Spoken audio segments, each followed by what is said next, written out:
Согласно договорот за заем склучен помеѓу Меѓународната банка за обнова и развој Република Македонија во врска со остварување на заштедата при реализација на подпроект изградба на 10 улици во општина Кочани помеѓу Република Македонија, Министерството за финансии и општина Кочани,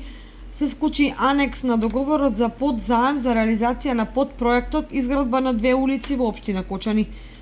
Градежните работи се состојат од изградба на 2 локални улици во општина Кочани со вкупна должина од 496,47 метри, и тоа 3 крака на улицата Карпошова во Станје и крак на локалната улица Аслон во Ризари. Изведувач на работите ќе биде Изгрев инженеринг од Велес, избран по спроведена тендерска процедура согласно правилата на Светска банка. Вредноста на договорот е 5.046.638,86 денари со вклучен ДДВ,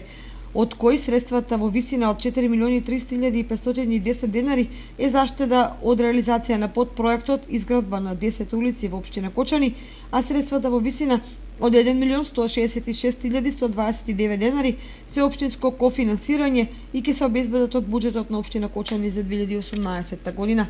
Се планира изградбата на двете улици да се реализира во рок од 2 месеца, сметано од денот на потпишувањето на договорот. За проектен менаџер при реализација на изградбата е назначен Златко Димитров, помошник раководител на секторот за уредување и располагање со градежно земјиште во општина Кочани.